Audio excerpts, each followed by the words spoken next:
Welcome to another Two Photo Nuts episode of I'm Bob. And I'm Clinton. And we're back for season 2. Do you think we'd make it to season 2? More than likely. Really? We're always on. Always somewhere. All right, can you guess what topic is today we're going to have? Bags? Yeah, that's it. Yeah, that's it, bags. No, actually very good. Because I was going to say, no, we're going to discuss 350 common errors photographers make. I don't want to be here all night. It's a marathon show. No, I'm just kidding. What we're going to discuss, we're going to start off with tripods.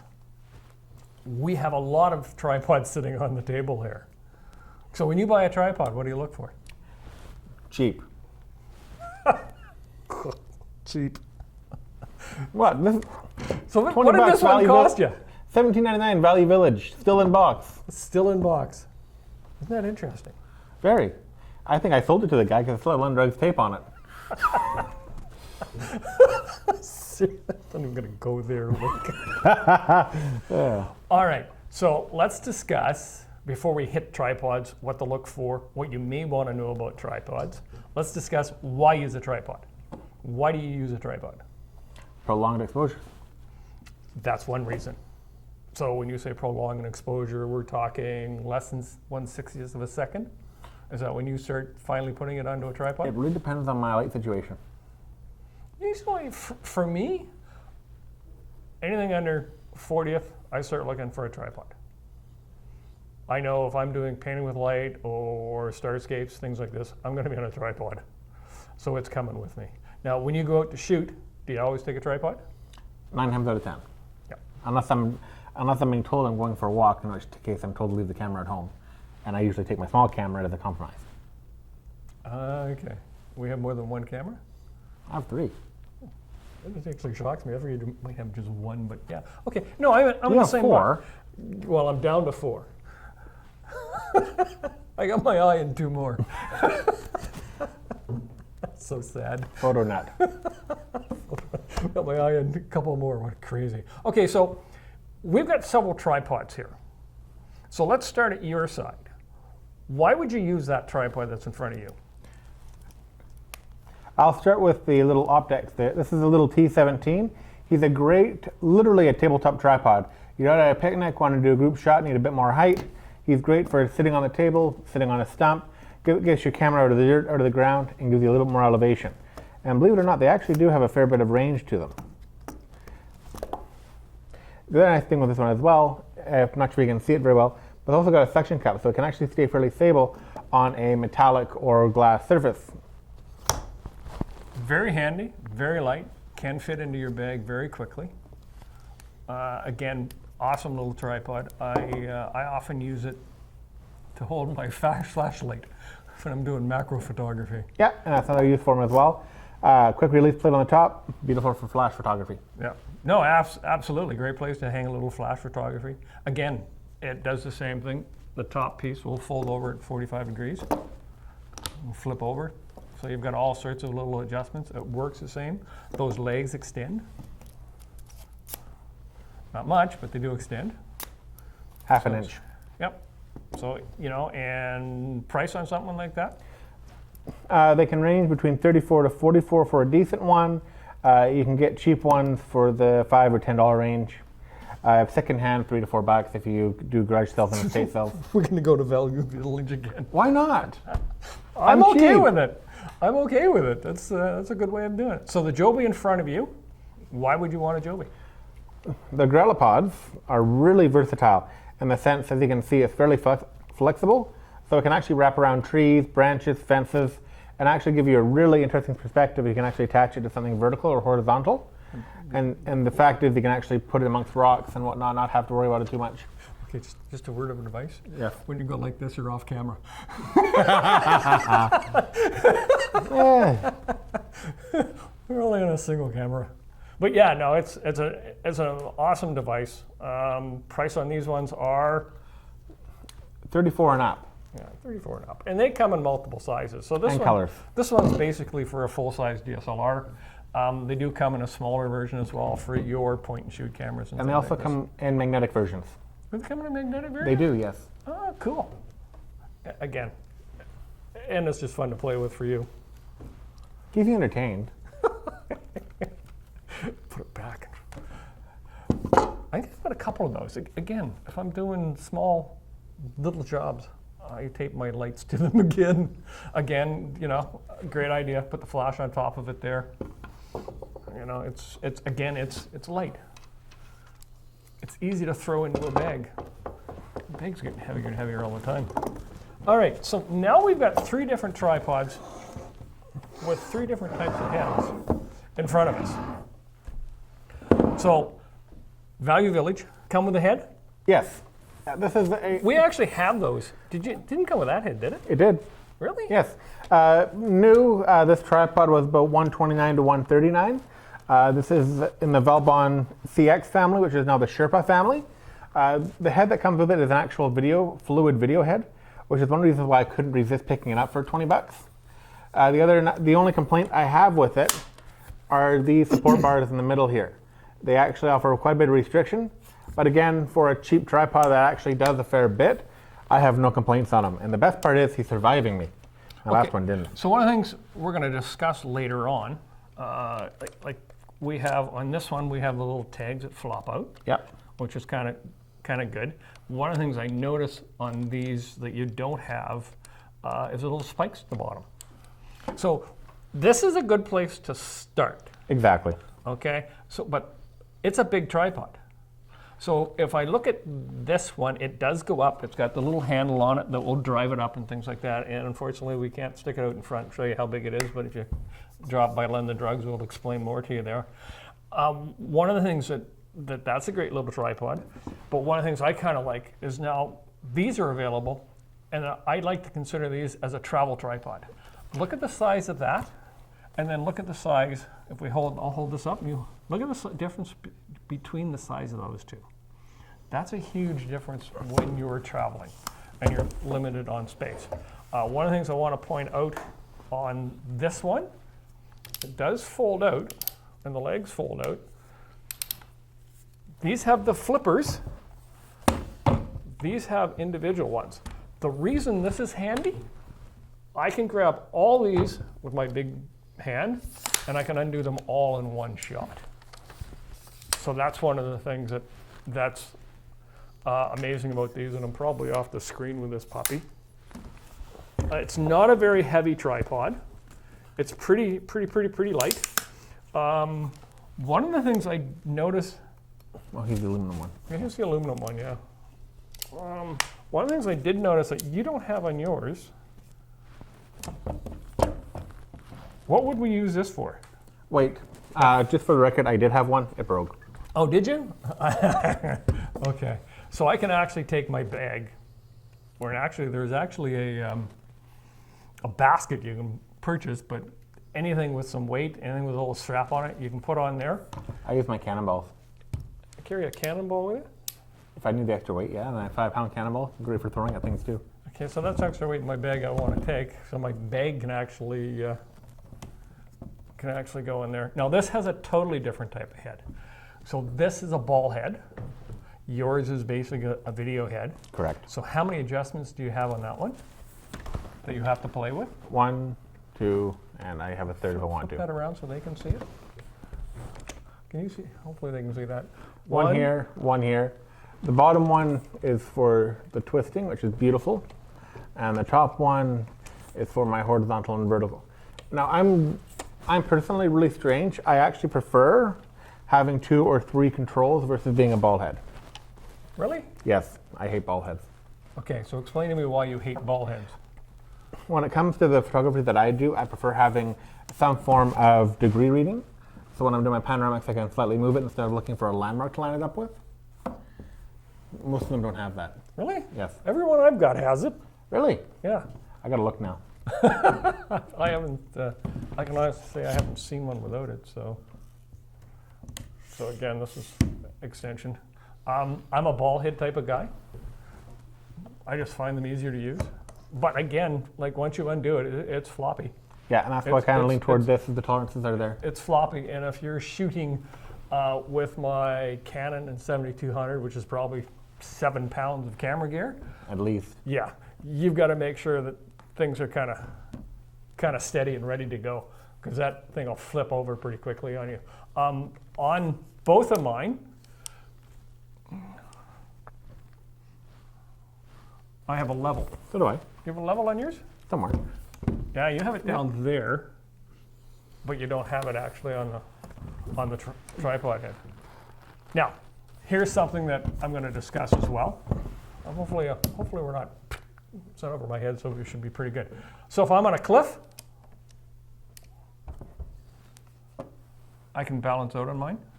This is one of the things, if you're doing landscape or things like that, you can actually bend one leg off in a different direction. That one you really can't. And as I mentioned, that's the only thing I hate about this tripod.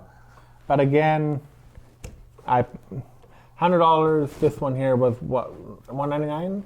Well, yeah, 150. I believe we have one on 150. sale for 150. Again, you've got the rubber pads. Yeah. Okay, so if you're shooting indoors, you use a rubber pad. If you're shooting outdoors on rocks and things like that, you can very simply get the pads or get the spikes out. So that's another good thing about these ones. I'm presuming that if you're walking around, like with my legs extended, I can also use this as a monopod pretty fairly easy. And I'm presuming that's the same thing if you extend the legs out. Very similar. Very similar to the monopod. This comes with this ball head, which I thought was a Tech Pro, which is actually pretty good. I actually like it. And right now, believe it or not, I have my GoPro attachment on that one. So again, with this one, I just love the fact that it becomes a fairly small unit. Now, let's discuss different types of materials. Mine and that guy there is an aluminum, which is fairly heavy in the onset. The advantage to aluminum, it is fairly resilient to abuse. The downside is it transfers temperatures. If you're on a hot sunny day, leave that thing out in the sun, you will get a nice blister if you touch them.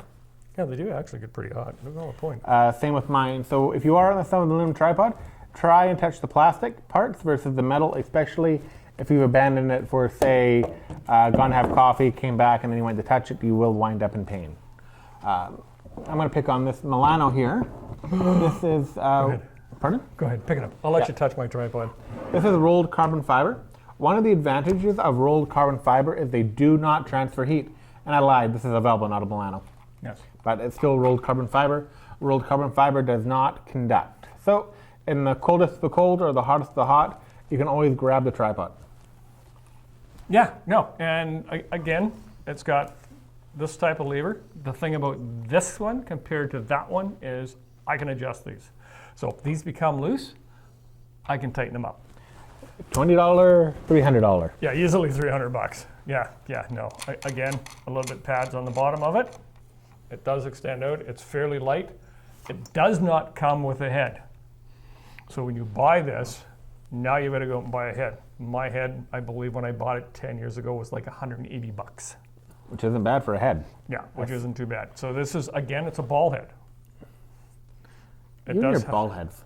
Well, again, I got used to them. I used to try those, and it was like way too many buttons to press and to play with. Well, you know me, I like pushing buttons. Yeah, well, the thing about this head, I was going to discuss heads, but I guess we're going to discuss, and don't take it the wrong way, there's a couple locks on here. So for me to put my camera on here, I've got to push this lever in, slide it in, and then I've got another lock that latches underneath. That's an archetype, right? Yep. So, which is kind of, again, gives me a little bit more security on it. These ones I don't believe have their No, these are what's called a quick release. quick release. And They're that's, essentially just popping out. Nothing really to them. You push it in, you push down, it partially secures, and you got to finish off with your own finger. Those ones there, you get it positioned, you tighten her up, and she ain't moving. right. So if you're in the bush, these do have a bad habit of actually popping if you manage to snag them. Luckily for me, I'm paranoid enough as it is, this never comes off my camera, except when I'm doing a TV show. Actually, you know what? Where is mine? It's on my camera. One of the things I want to mention though, and I'm going to zip over here and I'm going to grab my camera, open my bag up. One of the things I want to mention is the fact that when you are attaching your camera to these, if you've got an attachment on the lens, and I'm going to grab it here in a second, and you've got an attachment where you can screw it on the bottom of the camera, which do you want to use? Lens, Why? balance. Well, it's not just balance. It's a fact that the lens is fairly heavy and it's pushing down on your mount on the camera. So you want to make sure that it's not going to loosen up or separate or harm your camera in any way. So you want to take the pressure off of that pinch point. Yeah, that's exactly it. That's exactly it. In fact, you know what? Because I have mine, I'm going to step out.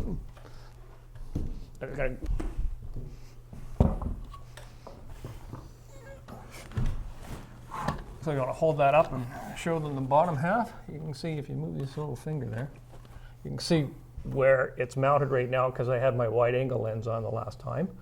But this is where you want to mount it, and this is where you want to make sure it's attached to the tripod, because that's, like I said, the center point, but that's where all the weight's going to be. We do not want to mount the camera. And first off, a lot of times, especially with this one, it's so close, you may not get it in the tripod anyways. But please remember that.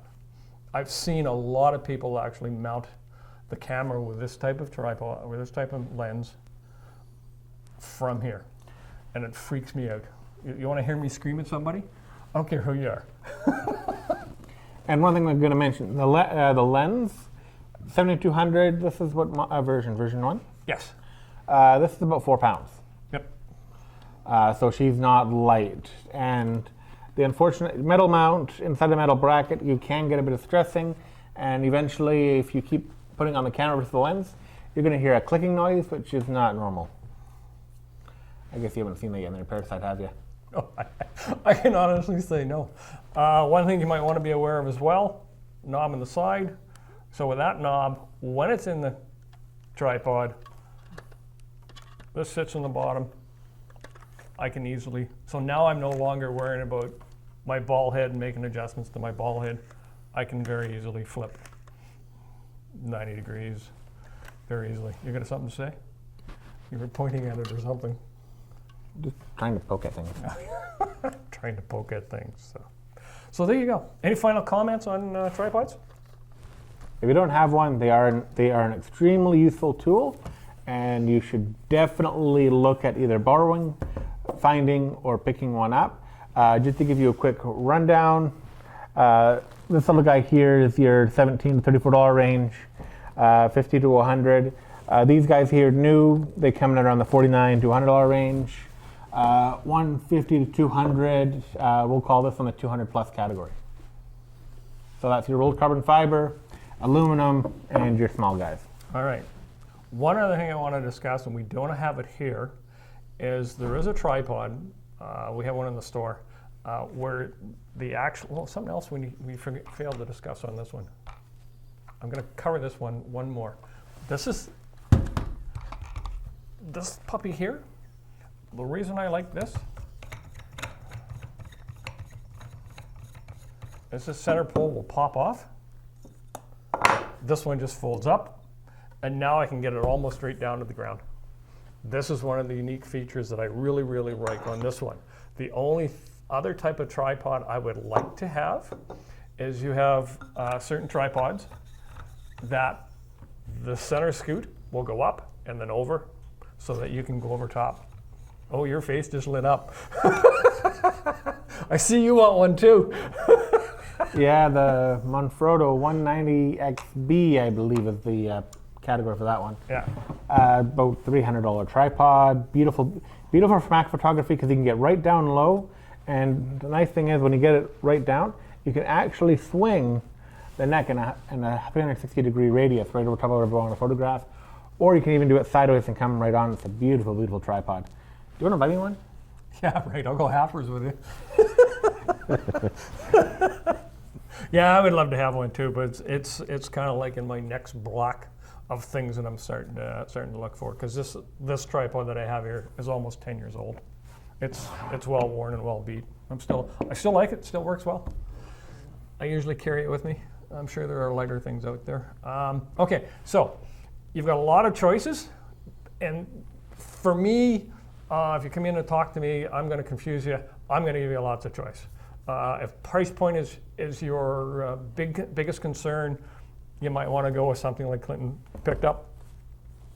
Price point is not a concern and weight is a concern.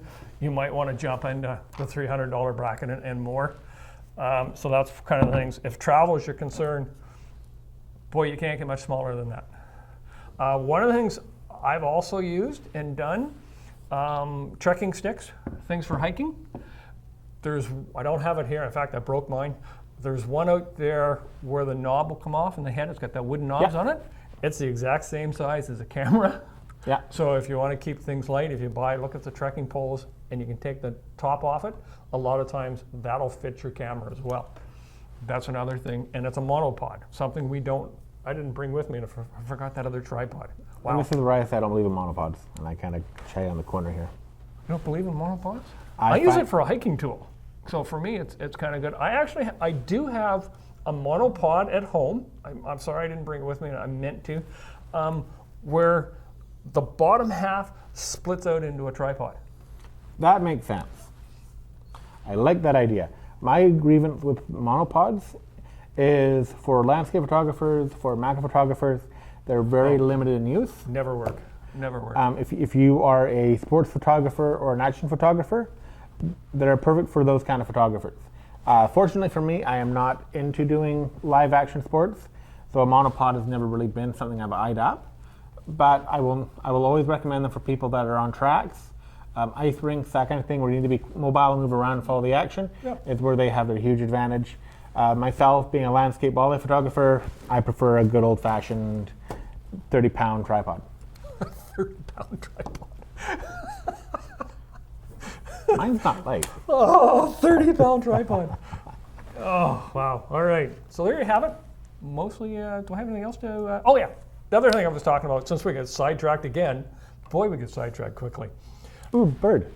There he is. Doves in the studio.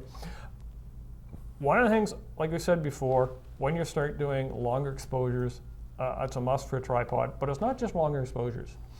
The other day, last month, I wrote a blog on why you should use a tripod, and I really believe that if you're a beginner, instead of running around and doing the spray and pray, if you were to put it onto a tripod, now you have to think. You're going to take that extra time and you're going to think about whatever shot's going to be. So that's another thing for using a tripod. Whether you buy a Value Village $17.99 tripod, or you go right to the start, go to the top end sort of idea. By using a tripod, it limits you in what you can actually do with the camera. It does. It limits where your viewing function is. So you have to settle down, relax, and think about your picture. One thing I'm going to mention just on buying a tripod secondhand, I mentioned it to Bob earlier. A lot of times when you're looking at garage sales and that, you'll often see You'll often see tripods. Make sure that the plate is still intact and with the tripod. If you see a hole without any of the tackle, do not buy it because it's useless, and oftentimes these little plates can cost as much as a used tripod. All right, so we gotta go. I want to thank Shaw. Drop by our YouTube channel, drop by our website. Make sure you leave notes. We're looking to think about changing the name because there's not just the two of us anymore, there's a lot of us. We do Hangouts online. Very important to get you out there. If you have questions, drop them off on our website. We have a comment block there in our blog. Check out my blog, whosaidphotography.com. Check out Clinton's on Golden Eagle. It's down for now. Thanks, Shaw, for being a welcoming host. We're in their studio once more time. And we'll see you next episode next week. And season 2 has begun. Thanks for watching. Have a great night.